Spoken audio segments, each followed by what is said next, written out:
done. I think you people have shown when any person who comes to Gangavati is equally appreciated. When I have to undergo a surgery, which is a basic part of my life, you people came forward and stood for me as my brothers who could have stood for me. That much I appreciate of the Gangavati bar. I know whatever is a part of the service, you people are going to assist the next the judicial officer who is going to come over here and make them a part of your family. ಇವತ್ತು ನಿಮ್ಮ advocate association ಅವ್ರು ನನಗೆ send off ಕೊಡಕ್ಕೆ ಕರೆದಾಗ ನಾನು ಬರೋದಿಲ್ಲ ಅಂತ ಹೇಳಿದ್ದೆ. ಯಾಕೆ ಗೊತ್ತಾ, ಸೆಂಡ್ ಆಫ್ ಅಂದರೆ you are sending me out of this place. I am sorry, I am not going out of this place. ನಾನು ನಿಮ್ಮ ಅಧ್ಯಕ್ಷರಿಗೆ ಹೇಳ್ತಾ ಇದ್ದೆ, I came as a stranger to this place, but I am living as the daughter of Gangavati because somebody has ಕೊಟ್ಟಿದ್ರು.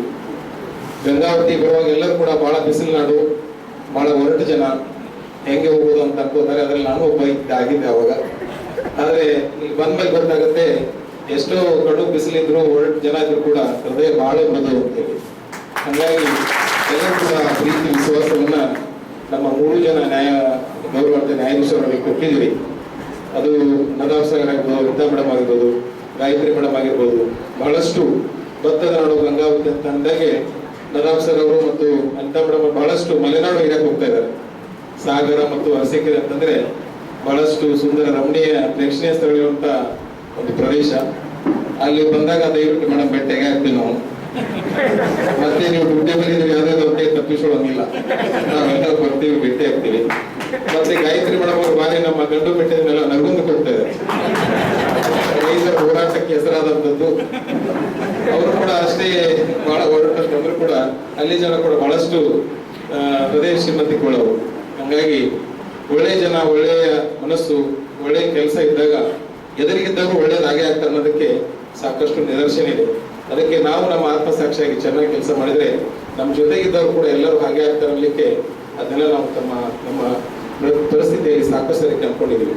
ವರ್ಷ ನಿಮ್ಮ ಜೊತೆ ಬಾಂಧವ್ಯ ಇತ್ತು. ಮೊದಲಿಗೆ ಬಂದಾಗ ಬಿಸಿಲು ನಾಡು, ನಮಗೆ ಚಿತ್ರದುರ್ಗದಲ್ಲಿದ್ದಾಗ ಈ ನಿಮಗೆ ಟ್ರಾನ್ಸ್ಫರ್ ಆದಾಗ ನಮ್ಮ ಮಿಸಸ್ ಬಹಳ ಹತ್ತು ಬಿಟ್ಟಿದ್ರು, ಯಾವ ಊರಿದು, ಏನಿರುತ್ತೋ ಇರುವಲ್ಲಿ. ಆ ಒಂದು ಕಾರಣದ 28ನೇ ತಾರೀಕು ಲಿಸ್ಟ್ ಬಂದ ತಕ್ಷಣ 29ನೇ ತಾರೀಕು ನಾನು ಬಂದು ಇಲ್ಲಿ ಅವ್ರು ನೋಡ್ಕೊಂಡು ಸ್ಕೂಲ್ ಬಗ್ಗೆ ನೋಡಿದ್ಮೇಲೆ, ಎಲ್ಲ ಎಜುಕೇಶನ್ ಬಗ್ಗೆ ನೋಡಿದ್ಮೇಲೆ ಅವ್ರು ಸ್ವಲ್ಪ ಸಮಾಧಾನ ಆಯ್ತು. ಬಟ್ ಇವತ್ತು ಅವರು ಅಳ್ತಾ ಇದ್ದಾರೆ ಇವ್ರು ಹೋಗ್ಬೇಕಾದ್ರೆ. ಯಾಕಂದ್ರೆ ಇಲ್ಲಿ ಜನರ ಪ್ರೀತಿ, ಸಾಮಾನ್ಯವಾಗಿ ಗಂಗಾವತಿನ ಭತ್ತದ ನಾಡು ಅಂತ ಹೇಳ್ತೀವಿ, ಆದ್ರೆ ನಾನು ಹೇಳ್ತೀನಿ ಇದು ಪ್ರೀತಿ ನಾಡು ಅಂತ ಹೇಳಿ. ಇದೆಲ್ಲ ಪ್ರೀತಿ ಸಹಕಾರದಿಂದ ನಾವೆಲ್ಲಿವರೆಗೂ ಕಕ್ಷಿದಾರರಿಗೆ ನ್ಯಾಯ ಒದಗಿಸಿದ್ದೀವಿ. ನಿಮ್ಮ ಸಹಕಾರ ಇಲ್ಲ ಅಂದ್ರೆ ನಾವು ಏನೂ ಮಾಡೋಕ್ಕೆ ಸಾಧ್ಯ ಇಲ್ಲ. ನಾವೇನೇ ಒಂದು ಶ್ರೇಯಸ್ಸು ಗಳಿಸಿದ್ರು ಅದಕ್ಕೆ ಮೂಲ ಕಾರಣ ನೀವೇ. ನಿಮ್ಮ ಸಹಕಾರ, ನಿಮ್ಮ ಒಂದು ತಾಳ್ಮೆ, ಕೆಲವೊಂದು ಟೈಮ್ ನಮಗೂ ಸಹನೆ ತಪ್ಪಿಡುತ್ತದೆ, ಆದ್ರೆ ನಿಮ್ಮ ತಾಳ್ಮೆ ಮತ್ತು ಸಹಕಾರ ಅದು ಬಹಳ ಮುಖ್ಯ. ಈಗ ನಮ್ಮ DSP ಸಾಹೇಬರು ಹೇಳಿದ್ರು, 3 ಜನ ಒಟ್ಟಿಗೆ ಹೋಗ್ತಾ ಇದ್ದಾರೆ, ಬೇರೆಯವರು ಯಾರು ಬರ್ತಾರೆ, ಹೇಗೆ ಬರ್ತಾರೆ. ನನ್ನ ಪ್ಲೇಸ್ಗೆ ನನ್ನ ಬ್ಯಾಚ್ಮೆಂಟೇ ಬರ್ತಾ ಇದ್ದಾರೆ, ವಿಶ್ವನಾಥ ಮೂಗುತಿ ಅಂತ ಹೇಳಿ 2014 ಬ್ಯಾಚ್ ಅವರು. ಈಗಾಗಲೇ ಹೇಳಿದ್ದೀನಿ, ಊರು ಒಳ್ಳೆಯದು, ಜನಗಳು ಒಳ್ಳೆಯವರು, ಮಹಾರಾಷ್ಟ್ರದ ಬಗ್ಗೆ ಯಾವುದೋ ಒಂದು ತಲೆ ಕೆಡಿಸ್ಕೊಳಂಗಿಲ್ಲ. ಯಾಕಂದ್ರೆ ಅಷ್ಟು ಕೋಆಪರೇಷನ್ ನನಗಂತೂ ಕೊಟ್ಟಿದ್ದಾರೆ, ನಿಮಗೂ ಕೊಡ್ತಾರೆ ಅಂತ ಹೇಳಿ ನಾನು ಮೊದಲೇ ಹೇಳಿದ್ದೀನಿ ಅವ್ರಿಗೆ. ನಿಮ್ಮ ಸಹಕಾರದಿಂದ ಎಲ್ಲಾದ್ರಲ್ಲೂ ನಾವು ಮುಂದಿದ್ದೇ ಇದ್ದೀವಿ. ಅದು ರೋದಾತನದ್ದು ಟ್ರೆಮೆಂಡಸ್ ಅಚೀವ್ಮೆಂಟ್ ನಾವು ಮಾಡಿದ್ದೀವಿ. What she said was right. When I came here to Gangavati, the very first feeling was I was received as a daughter-in-law. Right, in the beginning, because the acceptance from the entire bar is like, see, when a new daughter-in-law enters into a place, so ellanu doubts irutte ಏನಂತ ಹೇಳಿ, whether she would get into this place, whether she will get adjusted to the entire environment ಅಂತ ಹೇಳಿ. And to gain that confidence of the bar here, maybe I have taken a little time enough. And then whereafter once I gain the confidence, then I have seen how the entire bar has extended the cooperation. ಎಷ್ಟು cooperation extend ಮಾಡಿದ್ದೀರಾ, and cooperation extend ಮಾಡಿದ್ದೀರಾ ಅನ್ನೋದಕ್ಕಿಂತ what I would say is I have learned so many things. I have gained a lot of knowledge here, especially on the civil side. Because whenever I have seen the seniors and all coming out and doing lot of arguments and all and giving us that actually even which we have not looked into at times. ಭಾಳ ಸರಿ ಏನಾಗುತ್ತೆ ಬುಕ್ಕಲ್ಲಿ ಓದಿರ್ತೀವಿ but ಅದನ್ನು usually ನಾವು ಹಾಕಿರಲ್ಲ ಇಲ್ಲಿ we have not applied it but here coming to the seniors ನಾನು ಹೇಳ್ಬೋದು I have gained lot of knowledge from this bar.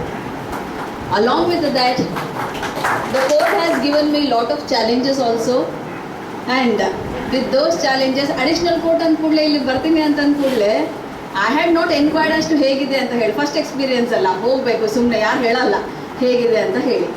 So when I came here, firstly what I would like to thank the people here who are there, my brother and sister judges.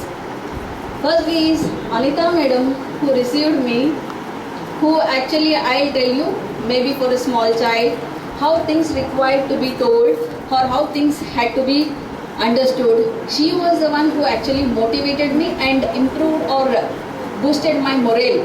First ಯಾಕಂದರೆ ನಮಗೂ time ಆಗ್ತಾ ಇದೆ, ನಾವು ಇನ್ನೊಂದು function set of ಅವ್ರಿಗೆ principal district madam ಅವ್ರು ಇಟ್ಟಿದ್ದಾರೆ, ಆಗಲೇ ಕರೆ ಸುತ್ತಕ್ಕೆ ಬಂದಿದ್ದು.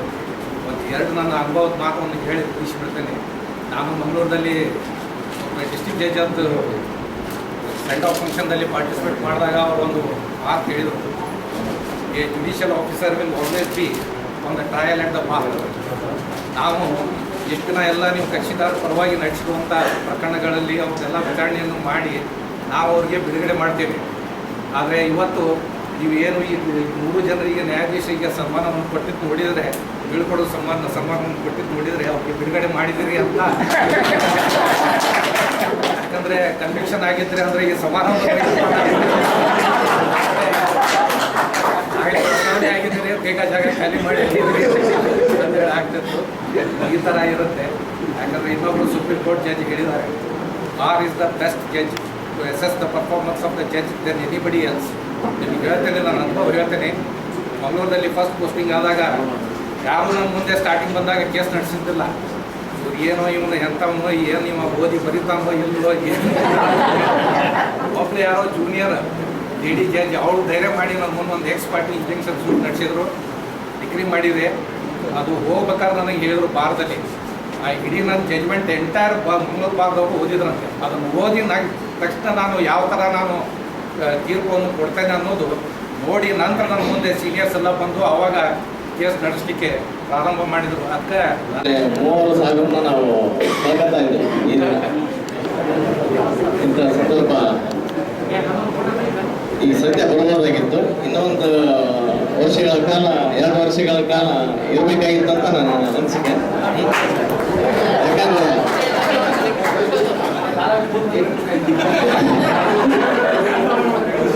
ಈ ಮಿನಿಮಮ್ 4 ವರ್ಷಗಳ ಕಾಲ ಅವರು ನಮ್ಮನ್ನ ವಕೀಲರಾಗಿ ಟ್ರೀಟ್ ಮಾಡಿಲ್ಲ, ನಾವು ಅವ್ರನ್ನ ನ್ಯಾಯಾಧೀಶರಾಗಿ ಟ್ರೀಟ್ ಮಾಡಿಲ್ಲ. ಅವರು ಸೋದರ ಭಾವನೆಯಿಂದ ನಮ್ಮನ್ನು ನೋಡಿದ್ದಾರೆ, ಅವರು ನಾವು ಸೋದರ ಭಾವನೆಯಿಂದ ನಾವು ನೋಡಿದ್ವಿ, ಅಕ್ಕ ತಂಗಿ ನಾವು ನೋಡಿದ್ದೀವಿ. ಯಾಕಂದ್ರೆ ಈಗ ಹೇಳಿದ್ರು ಮೇಡಮ್ ಅಂತ ಮೇಡಮ್, ನಾವು ಗಂಗಾವತಿ ಮನೆಮಗಳ ಅಂತ. ಈಗ 2 ಮಕ್ಕಳು ಅಂದ್ರು ಒಬ್ಬರೇ ಬರ್ತಿದ್ದಾರೆ, ಇಬ್ಬರು ಬರ್ತಾರೆ ಅಂತ ಮಾಡಿದ್ವಿ, ಒಬ್ಬರೇ ಬರ್ತಿದ್ದಾರೆ. ಅದಕ್ಕೋಸ್ಕರ ಅವರು ಇಲ್ಲಿ ಸೇವೆಯನ್ನ ಬಹಳ ಅಚ್ಚುಕಟ್ಟಾಗಿ ಸೇವೆಯನ್ನ ನಡೆಸಿದ್ರು. ಮತ್ತು ಈ ಸಂದರ್ಭದಲ್ಲಿ ಎಲ್ಲ ವಕೀಲರಿಗೂ ಸಹಕಾರ ನೀಡಿದ್ದಾರೆ. ನಮ್ಮ ವಕೀಲರು ಕೂಡ, ಹಿರಿಯ ವಕೀಲರು ಕೂಡ ಅವರು ವಕಾಲತ್ತಿರ್ಬೋದು, ಕೆಲವೊಮ್ಮೆ ಯಾವುದೇ ಒಂದು ಸನ್ನಿವೇಶದಲ್ಲಿ ಪ್ರೋಗ್ರಾಮ್ನಲ್ಲಿ ಎಲ್ಲದಕ್ಕೂ ಸಹಕರಿಸಿದ್ದಾರೆ. ಅವರಿಗೂ ನನ್ನ ಹೃತ್ಪೂರ್ವಕ ಧನ್ಯವಾದಗಳು. ಮತ್ತು ಅವರು ಮುಂದಿನ ಒಂದು ಸೇವೆ ಉತ್ತಮವಾಗಿರಲಿ ಮತ್ತು ಅವರಿಗೆ ಆರೋಗ್ಯ ಆಯಸ್ಸು ಕೊಟ್ಟು ಕಾಪಾಡಲಿ ಅಂತ ನಮ್ಮ ವಕೀಲರ ಸಂಘದ ಪರವಾಗಿ ನಾನು ಈ ಸಂದರ್ಭದಲ್ಲಿ ಹೇಳ್ತಾ ಇದ್ದೀನಿ. ಇವಾಗ ಆಗಲೇ ಟೈಮ್ ಆಗಿದೆ. ಪಾಪ ಅವರು ಎಡಿಜರ್ ಸರ್ ಆವಾಗಿಂದ ಹೇಳೋಕಿದ್ರು, ಬೇಗ ಮುಗಿಸ್ರಿ, ನೆಕ್ಸ್ಟ್ ಟೈಮ್ ಏನೋ ರಿವ್ಯೂ ಮೀಟಿಂಗ್ ಇರೋದ್ರ ಕಾರಣ ನಾನು ಮಾತಾಡೋದು ಇವತ್ತು ಏನೋ ಜಾಸ್ತಿ ಮಾತಾಡ್ಬೇಕು ಅನಿಸ್ತು. ಬಟ್ ಅವ್ರ ಟೈಮ್ ಆಗಿದೆ, ಇದೆಲ್ಲ ಮಾತಾಡೋಕ್ಕೆ ಬರ್ತಾ ಇರಲಿಲ್ಲ. ಅದಕ್ಕೆ ಕಾರಣ ನಮ್ಮ ನದಾಮ್ ಸರ್, ಆಮೇಲೆ ಮೀಡಿಯಾದವರು ನಾವು ಫೋರ್ಸ್ ಮಾಡಿ ಮಾತಾಡಿಸಿ ಈಗ ಅವರೆಲ್ಲರಿಗೂ ತಿಳ್ಕೊಳ್ಳೋ ಸಮಾನಕ್ಕೆ ಬಗ್ಗೆ ಬಂದು ಒಂದು ಸನ್ಮಾನ ಮಾಡಿಸಿಕೊಂಡಿದ್ದಕ್ಕಾಗಿ ನಮ್ಮ ವಕೀಲರ ಸಂಘದಿಂದ ನಾವು ಧನ್ಯವಾದಗಳನ್ನು ಅರ್ಪಿಸ್ತಾ ಇದ್ದೀವಿ. ಮತ್ತು ರಾಷ್ಟ್ರಪಿತ ಪುರಸ್ಕೃತರಾದ ಶ್ರೀ RS ಸುಜನ್ಕುಮಾರ್ ಸರ್ ಇವರಿಗೂ ಧನ್ಯವಾದಗಳನ್ನು ತಿಳಿಸ್ತಾ, ಈ ಒಂದು ಸಂದರ್ಭದಲ್ಲಿ ಅವ್ರಿಗೂ ನಾವು ಸನ್ಮಾನ ಮಾಡಿದ್ವಿ. ಬಟ್ ನಾನು ಹಿಂದಕ್ಕೆ ಒಂದ್ಸಲ ಸನ್ಮಾನ ಮಾಡಿದೆವು, ಕೇವಲ 4-5 ಜನ ವಕೀಲರು ಹೋಗಿದ್ವಿ. ಅನಿವಾರ್ಯ ಕಾರಣ, ಯಾಕಂದ್ರೆ ಅವರು ಭಾಳ ದಿನ ಆಗಿತ್ತು ಬಂದು, ಈಗ ಬೇಗ ಹೋದ್ರೆ ಒಂದು ಇದೇ ಇರುತ್ತೆ ಅವ್ರಿಗೆ, ಭಾಳ ದಿನ ನಂತರ ನಾವು ಹೋಗಿದ್ವಿ. ಅದಕ್ಕಾಗಿ ಜಾಸ್ತಿ ವಕೀಲರನ್ನು ಕರ್ಕೊಂಡು ಹೋಗಕ್ಕಾಗ್ತಾ ಇರಲಿಲ್ಲ. ಆದ ಕಾರಣ ಇವರು ಬೀಳ್ಕೊಡ ಸಮಾರಂಭದ ದಿನದಂದೇ ನಮ್ಮ ಸುಜನ್ಕುಮಾರ್ ಸರ್ಗೆ ಸನ್ಮಾನ ಮಾಡ್ಬೇಕಂತ ಅನ್ಕೊಂಡಿದ್ವಿ. ಈ ದಿನ ನೆರವೇರಿದೆ. ಮತ್ತು ಈ ಸಂದರ್ಭದಲ್ಲಿ ಉದಯ್ ಸರ್ ಕೂಡ ಬಂದಿದ್ದಾರೆ. ಅವ್ರಿಗೂ ನಮ್ಮ ಸಬ್ಮಿಷನ್ ಮಾಡೋಕ್ಕಾಗುತ್ತೆ. ನಾನು ಮಾನ್ಯ ನ್ಯಾಯಾಧೀಶರು ವಿನಂತಿ ಮಾಡ್ತೇನೆ, ದಯವಿಟ್ಟು ಅಂಥ ಘಟನೆಗಳನ್ನು ಏನಾದ್ರು ನಡೆದಿದ್ರೆ ದಯವಿಟ್ಟು ಮನಸ್ಸಲ್ಲಿ ಇಟ್ಕೊಳ್ಬೇಡಿ, ಇಲ್ಲೇ ನಮಗೆ ಇಲ್ಲಿ ಕೊಟ್ಟು ಹೋಗ್ಬಿಡ್ರಿ ಹೋಗ್ಬೇಕಾರೆ ಅಂತ ರಿಕ್ವೆಸ್ಟ್ ಮಾಡ್ತೇನೆ. ಮುಂದಿನ ನ್ಯಾಯಾಧೀಶರ ಇನ್ನೊಂದು ಕೋಟಿನ ಜೀವನ ಇನ್ನೂ ಉನ್ನತಕ್ಕೇರಲಿ, ಅವ್ರು ಎಲ್ಲರಿಗೂ ಪ್ರಮೋಷನ್ ಆಗಲಿ, ಮತ್ತು ಜಿಲ್ಲಾ ನ್ಯಾಯಾಧೀಶರು ಕೊಪ್ಪಳ ಜಿಲ್ಲೆಗೆ ಬನ್ನಿ ಅಂಥೇಳಿ ತಮ್ಮೆಲ್ಲರ ಪರವಾಗಿ ನಾನು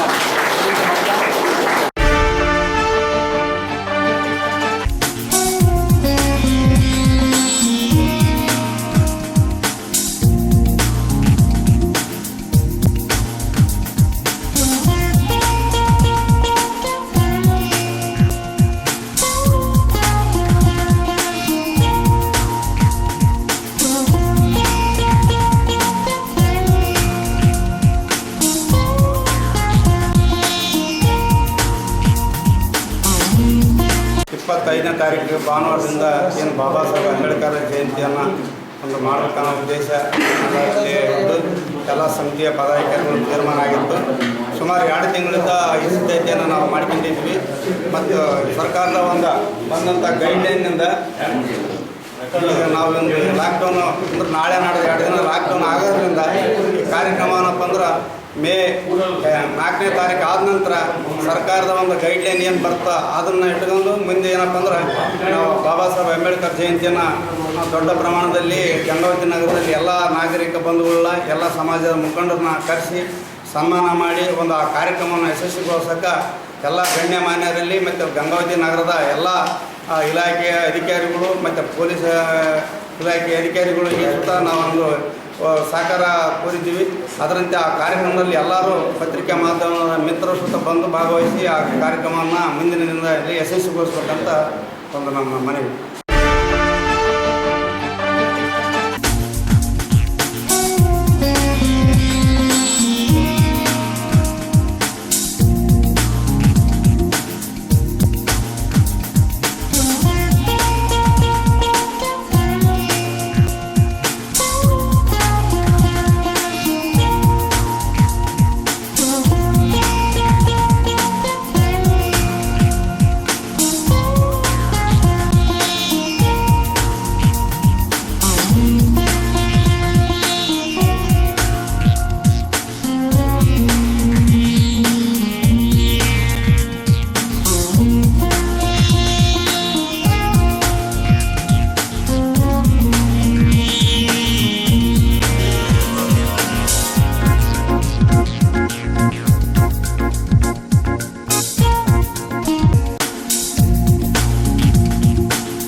ತಾಲೂಕಿನಲ್ಲಿರ್ತಕ್ಕಂಥ ಪರಮ ಪೂಜ್ಯ ನವನೀತಿ ನಾಯಕ 7 ವರ್ಷದ ಪುಣ್ಯತಿಥಿ ಅಂಗವಾಗಿ ಈ ಸತಿಗೆ 1900 ಕೋವಿಡ್ ಕೊರೋನಾ ಬರೋ ಸಲುವಾಗಿ ಯಾವ ಜಾಸ್ತಿ ಕಾರ್ಯಕ್ರಮ ಅದು ಆಡಂಬರ ನಾವು ಮಾಡಿಲ್ಲ. ಸಂಕ್ಷಿಪ್ತವಾಗಿ ಪೂಜೆ ಮಾಡ್ತಾರೆ ನಾವು ಹೋಗ್ತೀವಿ.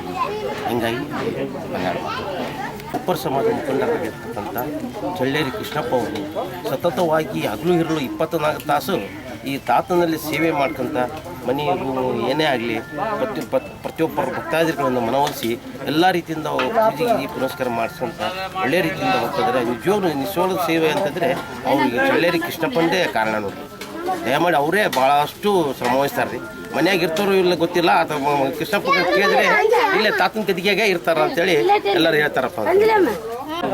ಇವತ್ತಿನ ಚೈತ್ರ ಶುದ್ಧ ಏಕಾದಶಿ ನಮ್ಮ ನವಣಕ್ಕಿ ನಾಗಪ್ಪ ಯಜಮಾನರು ಲಿಂಗೈಕ್ಯರಾಗಿ 17 ವರ್ಷಗಳು ಸಂಪೂರ್ಣಗೊಂಡಿವೆ. ಪ್ರತಿ ವರ್ಷದಂತೆ ಈ ವರ್ಷವೂ ಸಹ ಇಲ್ಲಿ ವರ್ಷಕ್ಕೊಂದು ಸಾರಿ ಅನ್ನಸಂತರ್ಪಣೆ ಕಾರ್ಯಕ್ರಮ ಇಟ್ಕೊಂಡು ತಾತನ ಪೂಜೆ ನೆರವೇರಿಸ್ತಾ ಬಂದಿದ್ದೀವಿ. ಆದರೆ ಈ ವರ್ಷ ಕೊರೋನಾ ಬಂದಿದ್ದರಿಂದಾಗಿ ಹೆಚ್ಚು ಜನ ಸೇರಲಾರ್ದಂಗೆ ಸಂಕ್ಷಿಪ್ತವಾಗಿ ಪೂಜೆಯನ್ನು ನೆರವೇರಿಸಿಕೊಂಡು ಇದ್ದಷ್ಟರಲ್ಲಿ ಪ್ರಸಾದವನ್ನು ಭಕ್ತರಿಗೆ ತಲುಪಿಸಿ ಈ ಕಾರ್ಯಕ್ರಮವು ಮತ್ತು ತಾತನವರ 18ನೇ ವರ್ಷದ ಪುಣ್ಯತಿಥಿ ಹಾಗೂ 17 ವರ್ಷದ ವರ್ಧಂತಿ ಕಾರ್ಯಕ್ರಮ ಅತಿ ಸರಳವಾಗಿ ವಿರಳವಾಗಿ ಕೊರೋನಾ ಇರುವುದರಿಂದ ಸಾಮೂಹಿಕವಾಗಿ ಅಂತರ ಕಾಪಾಡಿಕೊಂಡು ಭಕ್ತರ ಒಂದು ಒತ್ತಾಯದ ಮೇರೆಗೆ ಸಂಕ್ಷಿಪ್ತವಾಗಿ ಪ್ರಸಾದವನ್ನು ಅನ್ನಸಂತರ್ಪಣೆ ಮಾಡಿದೆ. ಸಹಕಾರವನ್ನು ತಾವು ಭಕ್ತಾದಿಗಳು ಎಲ್ಲರೂ ಸಹಕರಿಸಬೇಕಾಗಿ ತಮ್ಮಲ್ಲಿ ವಿಜ್ಞಾಪನೆ. 3/4/2021 ನವಣಕ್ಕಿ ತಾತನ 17ನೇ ವರ್ಷದ ಈ ಕಾರ್ಯಕ್ರಮವನ್ನು ಕೊರೋನಾ ಇರುವ ಸಲುವಾಗಿ ಸರ್ಕಾರದ ಪಾಲನೆಯನ್ನು ಪಾಲಿಸಬೇಕಂತೇಳಿ ಸಾರ್ವಜನಿಕರು ಮತ್ತು ಎಲ್ಲರೂ ಕೂಡ ಈ ಕಾರ್ಯಕ್ರಮವನ್ನು ಸರಳವಾಗಿ ಸಹಕರಿಸ್ತಾರೆ.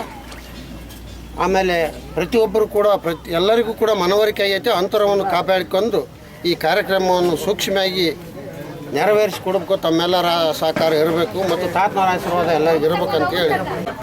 ಹೊಸಪೇಟೆ ತಾಲೂಕು ಬಳ್ಳಾರಿ ಜಿಲ್ಲಾ ಬುಕ್ಸಾಗರ ಗ್ರಾಮದಿಂದ ನಾವು ತಾತನ ಹತ್ರ ಸೇವೆ ಮಾಡೋದು. ಅಲ್ಲಿಂದ ಈಗ ನಾವು ಬರಲಿಕ್ಕೆ 12 ವರ್ಷ ಆಯಿತು ತಾತನ ಸೇವೆ ಮಾಡ್ತಾನೆ ಬಂದೀವಿ. ನಾನು ಗ್ರಾಮ ಪಂಚಾಯತಿ ಎಲೆಕ್ಷನ್ನಿಂದ ಸತತವಾಗಿ ಒಂದು ತಿಂಗಳ ಬಂದೆ. ನನ್ನ ಗೆಲ್ಸ್ಕೊಟ್ಟು ತಾತ ಹೈ ಲೀಡಿಂಗ್ನಾಗ ಬಂದು ನಾವು ಗೆದ್ದಿದ್ದೀನಿ ಗ್ರಾಮ ಪಂಚಾಯತಿ. ಬರ್ತಾ ಇದ್ದೀವಿ. ಸುಮಾರು ನಾನು ಹುಟ್ಟಿದಾಗಲಿಂದ 3 ವರ್ಷಕ್ಕೆ ಇಲ್ಲಿ ನಮ್ಮ ಮಮ್ಮಿ ಬಂದಿದ್ರಂತೆ, ನನಗೆ ಅಷ್ಟು ನೆನಪಿಲ್ಲ. ಆವಾಗಲಿಂದನೇ ಬರ್ತಾ ಇದ್ದೀವಿ. ಆವಾಗಲಿದ್ದ ಬಂದಲ್ಲಿದ್ದ ನಾವು ಚೆನ್ನಾಗೇ ಆಗೆಲ್ಲ ಕಷ್ಟ ಇತ್ತಂತೆ ನಮ್ಮ ಅಮ್ಮ ಹೇಳೋ ಪ್ರಕಾರ. ಇವಾಗ ನಾವಿಲ್ಲಿ ಬಂದಾಗಲಿದ್ದ ಚೆನ್ನಾಗಿ ಆಗಿದ್ದೀವಿ. ಆಗಿದ್ದಕ್ಕೂ ಹೋಲಿಸಿದ್ರೆ ಈಗ ಇಲ್ಲಿ ಬಂದಾಗಲಿದ್ದ ಹೋಲಿಸಿದ್ರೆ ತುಂಬಾ ಡಿಫ್ರೆಂಟು. ಅಂದರೆ ಸ್ವಲ್ಪ ಹಂತ ಹಂತವಾಗಿ ಆಮೇಲೆ ನಮ್ಮ ಮನೇಲಿ ವಿದ್ಯಾಭ್ಯಾಸ ನಾವು ಓದ್ತಾ ಇರೋರು ಎಲ್ಲ ಚೆನ್ನಾಗಾಗೈತಿ. ಎದ್ರಲ್ಲೂ ಹೋದರೆ ನಾವು ಇಲ್ಲಿ ಬಂದು ಹೋದಾಗ್ಲಿದ್ದ ಎದ್ರಲ್ಲೂ ನಾವು ಹಿಂದೆ ಇರೋಂಗಿಲ್ಲ. ಯಾವಾಗಲೂ ನಾವು ಮುಂದೆನೇ ಇರ್ತೀವಿ. ಒಂದು ಎಜುಕೇಷನ್ ಅಂತ ಆಗಿರ್ಬೋದು, ಎದ್ರಕ್ಕಂತಾಗಲಿ ಹೈಯೆಸ್ಟೇ ಇರ್ತೀವಿ. ಯಾರಿಗೇನು ಕಡಿಮೆ ಅನ್ನೋಂಗಿರಲ್ಲ. ಚೆನ್ನಾಗಿ ಮುಂದೆನೇ ಇರ್ತೀವಿ. ಎಲ್ಲರಿಗಿಂತ ಒಂದು ಕೈ ಮೇಲೆ ಇರ್ತೀವಿ. ಆ ರೀತಿ ನಮಗೆ ತಾತನವ್ರ ಕೃಪೆ ತೋರಿಸ್ಯಾರ. ಮುಂದೆ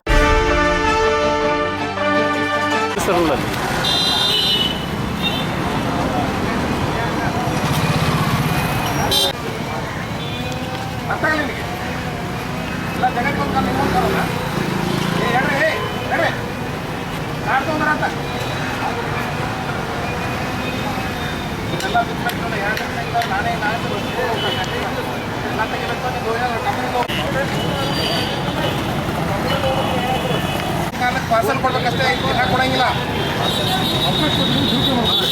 ಮುಂದಿಲ್ಲ ನಾನು ಹೋಯ್ತೇನೆ. ಮತ್ತೆ ನೀವು ಪದೇ ಹೇಳ್ಕೊಂಡು ಹಿಡಿದ್ರು ಮಾತಾಡಿ ನಿಮ್ಗೆ ಹೊಟ್ಟಿನ ಕಾಲ ಕೊಡು ಅಂತೇಳಿ ನಾವು ಮಾಡಿದ್ದೀನಿ ಬಿಟ್ಟಿದ್ವಿ. ನೀವು ಅದನ್ನು ಮಿಸ್ಯೂಸ್ ಮಾಡ್ಕೋಬೇಕು. ಸೀದಾಗಿ 10 ನಿಮಿಷ ಶಿಫ್ಟ್ ಆಗ್ಬೇಕು. ಇಲ್ಲ ನಮ್ಮ ಟ್ಯಾಕ್ಟ್ರಿ ಬರ್ತೈತಿ ಹೋಯ್ತಾರೆ ಎಲ್ಲ ಹೋಯ್ತಾರೆ.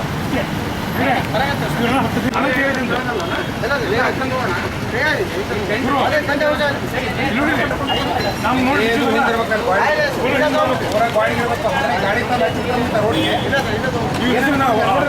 ಅಲ್ಲ ಹೋಟೆಲ್ಗಳು ಹೋಗ್ತೀವಿ.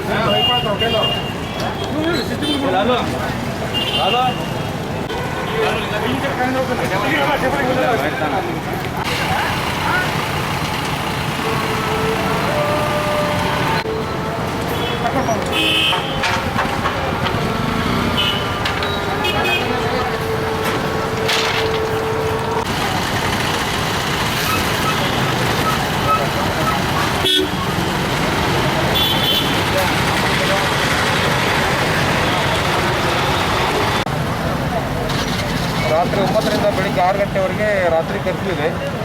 ಜೊತೆಗೆ ಪ್ರತಿ ವಾರ ವೀಕೆಂಡಲ್ಲಿ ಶನಿವಾರ ಮತ್ತು ರವಿವಾರ ಫುಲ್ ಕರ್ಫ್ಯೂ ಇದೆ. ಶುಕ್ರವಾರ ರಾತ್ರಿ 9 ಗಂಟೆಯಿಂದ ಸೋಮವಾರ ಬೆಳಿಗ್ಗೆ 6 ಗಂಟೆವರೆಗೆ ಎಲ್ಲ ಫುಲ್ ಕರ್ಫ್ಯೂ ಇರ್ತದೆ. ಎಲ್ಲವೂ ಆ ಟೈಮಲ್ಲಿ ಎಲ್ಲ ಕ್ಲೋಸ್ ಇರ್ತದೆ. ದಿನನಿತ್ಯದ ಅಗತ್ಯ ವಸ್ತುಗಳು ಮಾತ್ರ ಬೆಳಿಗ್ಗೆ 6 ಗಂಟೆಯಿಂದ 10 ಗಂಟೆವರೆಗೆ ಮಾತ್ರ ತೊಗೊಳ್ಳಿಕ್ಕೆ ಅವಕಾಶ ಕೊಟ್ಟಿದ್ದಾರೆ. ಅದು ಬಿಟ್ಟರೆ ಉಳಿದ ಎಲ್ಲ ಅಂಗಡಿ ಮುಗ್ಗಟ್ಟುಗಳು ಕ್ಲೋಸ್ ಆಗಿರ್ತದೆ. ಈ ಅವಶ್ಯಕ ಸಾಮಗ್ರಿಗಳಂತಂದರೆ ಕಿರಾಣ ಅಂಗಡಿಗಳಾಗ್ಬೋದು, ಹಾಲು, ಹಣ್ಣು, ತರಕಾರಿ, ಮೆಡಿಕಲ್ ಶಾಪ್ಸು, ಆಮೇಲೆ ಮಾಂಸದ ಅಂಗಡಿಗಳು, ಆಮೇಲೆ ಬಿಲ್ಡಿಂಗ್ ಕಟ್ಟಲಿಕ್ಕೆ ಬೇಕಾದಂಥ material, hardware shop, cement, electrical ಶಾಪ್ಗಳು, ಅವು ಎಲ್ಲವಕ್ಕೂ, ಆಮೇಲೆ ರೈತರಿಗೆ ಸಂಬಂಧಪಟ್ಟಂತೆ ಹೊಲಕ್ಕೆ ಬೇಕಾದಂಥ ಅಗತ್ಯ ಸಾಮಾನುಗಳ ಬಗ್ಗೆ ಅವಕ್ಕೆಲ್ಲ ಒಪ್ಪಂದ ಕೊಟ್ಟಿದ್ದಾರೆ.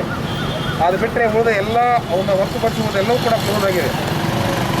ಅದರ ಸಲುವಾಗಿ ಜನರಲ್ಲಿ ಇನ್ನೂ ಸ್ವಲ್ಪ ಕನ್ಫ್ಯೂಷನ್ ಇದೆ. ನಾವು ಈಗ ಬೆಳಗ್ಗೆ ನಾವು ಮತ್ತು ಮುನ್ಸಿಪಾಲಿಟಿ ಕಮಿಷನರ್ ಅವರು, ನಮ್ಮ ಪೊಲೀಸ್ ಇಲಾಖೆ ಎಲ್ಲ ಅಧಿಕಾರಿಗಳು, ರೆವಿನ್ಯೂ ಇಲಾಖೆ ಅಧಿಕಾರಿಗಳು ಎಲ್ಲರೂ ಸೇರಿ ಜನರಲ್ಲಿ ತಿಳುವಳಿಕೆ ಮೂಡಿಸುವಂಥದ್ದನ್ನು ಮಾಡ್ತಾಯಿದ್ದೀವಿ.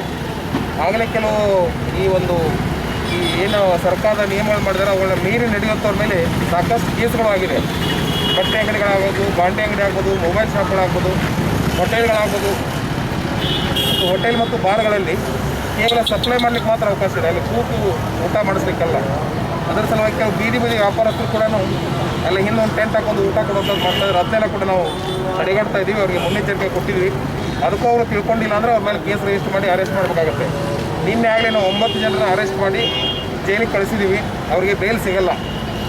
ಆ ಕಾನೂನಲ್ಲಿ 3 ರಿಂದ 9 ವರ್ಷದ ಶಿಕ್ಷೆ ಇದೆ. ಅದರ ಸಲುವಾಗಿ ಭಾಳಷ್ಟು ಸೀರಿಯಸ್ ಆ್ಯಕ್ಷನ್ ಆಗುತ್ತೆ. ಅದಕ್ಕೆ ಎಲ್ಲ ಜನರು ಕೂಡ ತಿಳ್ಕೋಬೇಕು. ನಾವೆಲ್ಲರೂ ನಮ್ಮ ಜೀವ ಇದ್ದರೆ ಮತ್ತು ಜೀವನ. ಅದರ ಸಲುವಾಗಿ ಕೋವಿಡ್ ಏನು 2ನೇ ಅಲೆ ಬಂದಿದೆ. ಇಲ್ಲಿ ಸಾವಿನ ಸಂಖ್ಯೆ ಭಾಳಷ್ಟು ಜಾಸ್ತಿ ಇದೆ. ಸಣ್ಣ ವಯಸ್ಸಿನವರು ಭಾಳ ಜನ ಸಾಯ್ತಾ ಇದ್ದಾರೆ. 25 ವರ್ಷದಿಂದ 45 ವರ್ಷ ಒಳಗೇ 36% ಜನ ಸಾಯ್ತಾ ಇದ್ದಾರೆ. ಅದರ ಸಲುವಾಗಿ ಎಲ್ಲರೂ ತಿಳುವಳಿಕೆ ಮೂಡಬೇಕು. ಎಲ್ಲ ಮಾಸ್ಕ್ ಹಾಕ್ಕೋಬೇಕು, ಸ್ಯಾನಿಟೈಸಿಂಗ್ ಮಾಡ್ಕೋಬೇಕು, ಸಾಮಾಜಿಕ ಅಂತರವನ್ನು ಕಾಯ್ಕೋಬೇಕು. ಈ ದಿಸೆಯಲ್ಲಿ ಸರ್ಕಾರ ಒಂದು ನೀತಿ ನಿಯಮ ರೂಪಿಸಿದೆ. ಅದು ನಮ್ಮ ಸಲುವಾಗಿ. ಸರ್ಕಾರಕ್ಕೆ ಏನೋ ನಿಮಗೆ ತೊಂದರೆ ಕೊಡಬೇಕಂತಲ್ಲ, ಎಲ್ಲರ ಜೀವನ ರಕ್ಷಣೆ, ಎಲ್ಲ ಜೀವಗಳ ರಕ್ಷಣೆ ಸರ್ಕಾರದ ಒಂದು ಜವಾಬ್ದಾರಿ ಆಗಿರೋದ್ರಿಂದ ಎಲ್ಲ ಅದನ್ನು ಮಾಡಿದ್ದಾರೆ. ಅದಕ್ಕೆ ಎಲ್ಲ ನಿಯಮವನ್ನು ಪಾಲಿಸಿದೆ ಅಂತೇಳಿ ಸಾರ್ವಜನಿಕರಲ್ಲಿ ವಿನಂತಿ ಮಾಡ್ಬೋದು. DSP ಸಾಹೇಬರು ಹೇಳಿದಂಗೆ ಯಾವ್ಯಾವುದಕ್ಕೆ ಸೇವೆಗಳಿಗೆ ನಾವು ಒಪ್ಕೊಂಡಿಟ್ಟಿದ್ದೀವಿ ಮತ್ತು ಇನ್ನುಳಿದಂಥ ಕ್ಲೋಸ್ ಆಗಿರೋ ಬಗ್ಗೆ ವಿವರಣೆಯನ್ನು ಕೊಟ್ಟಿದ್ದಾರೆ ಕ್ಲಿಯರಾಗಿ. ಇದನ್ನು ನಮ್ಮ ಸಾರ್ವಜನಿಕರು ಮತ್ತು ವ್ಯಾಪಾರಸ್ಥರು ಅರ್ಥ ಮಾಡ್ಕೋಬೇಕು. ಇದರ ಜೊತೆ ನಮ್ಮ ಜೊತೆ ಕೈ ಜೋಡಿಸ್ಬೇಕು. ಇಲ್ಲದಿದ್ದರೆ ಬರುವಂಥ 1 ವಾರ 15 ದಿವಸದಲ್ಲಿ ಗಂಗಾವತಿ ನಗರ ಯಾವ ಹಂತಕ್ಕೆ ಹೋಗ್ಬೋದು ಅನ್ನೋದನ್ನು ಊಹೆ ಮಾಡಲಿಕ್ಕೆ ಸಾಧ್ಯ ಇಲ್ಲ. ಅದಕ್ಕೆ ದಯಮಾಡಿ ಎಲ್ಲರ ಆರೋಗ್ಯದ ಹಿತದೃಷ್ಟಿಯಿಂದ ಇವತ್ತು ರಾಜ್ಯ ಸರ್ಕಾರ ಪ್ರತಿಯೊಂದು ದಿವಸ ಕ್ಷಣಕ್ಕೂ ಇದಕ್ಕೆ ಒಂದು ರೂಲ್ಸನ್ನು ಮಾಡ್ತಾಯಿದೆ. ಇದಕ್ಕೆ ನಾವೆಲ್ಲ ಸ್ಪಂದಿಸಲೇಬೇಕು. ಇಲ್ಲದಿದ್ದರೆ ಕೋವಿಡ್ ಪಾಸಿಟಿವ್ ಪ್ರಕರಣಗಳು ಪ್ರತಿ ತಾಸು ದಿವಸಕ್ಕೆ ಹೆಚ್ಚಾಗ್ತಾ ಇದ್ದಾವೆ. ಆಲ್ರೆಡಿ ನಮ್ಮ ಗಂಗಾವತಿ ಸಿಟಿಯಲ್ಲಿ 300 ಕ್ರಾಸ್ ಆಗಿದೆ. ಇದು ಒಂದು ಅತ್ಯಂತ ವಿಷಾದನೀಯ ಬೆಳವಣಿಗೆ. ಇದು ಯಾರೂ ಖುಷಿ ಪಡುವಂಥದ್ದಲ್ಲ. ಇದರಿಂದ ಹೆಚ್ಚು ಸ್ಪ್ರೆಡ್ ಆಗುತ್ತೆ ಹೊರತಾಗಿ ಕಡಿಮೆ ಆಗಲ್ಲ. ಅದರಲ್ಲಿ ವಿಶೇಷವಾಗಿ ಈ ವರ್ಷ 25 ರಿಂದ 45 ವಯಸ್ಸಿನವರು ಈಗೇನಿರಲ್ಲ ನಿಮಗೆಲ್ಲ, ಈ ವಯಸ್ಸಿನ ಯುವಕರಿಗೆ ಹೆಚ್ಚಿನ ಅಟ್ಯಾಕ್ ಆಗ್ತಾಯಿದೆ ಮತ್ತು ಯಾವುದೇ ರೀತಿಯಿಂದ ಸರ್ವೈಲ್ ಆಗ್ತಾಯಿಲ್ಲ. ಉಸಿರಾಡೋದು ಸಿಕ್ಕಾಪಟ್ಟೆ ತೊಂದರೆ ಆಗ್ತಾಯಿದೆ. ಇದನ್ನು ಅರ್ಥ ಮಾಡ್ಕೋಬೇಕು. ಇವತ್ತು ಯುವಕರು, ವಿದ್ಯಾರ್ಥಿಗಳು ಕಣ್ಣು ಮುಚ್ಚಿ ನಿರ್ಲಕ್ಷ್ಯ ಮಾಡಿ ಹೊರಗಡೆ ಓಡಾಡಿ ಮನೆಗೆ ಹೋಗಿ ವಯಸ್ಸಾದಂಥ ತಂದೆ ತಾಯಿಗೆ ಮತ್ತು ಅಜ್ಜ ಅಜ್ಜಿಗೆ ಪಾಸಿಟಿವ್ ಕೊಡ್ತಾ ಇದ್ದಾರೆ. ದಯಮಾಡಿ ಅದಕ್ಕೆ ವಿದ್ಯಾರ್ಥಿಗಳು, ಯುವಕರು ಅರ್ಥ ಮಾಡ್ಕೊಳ್ಳಿ.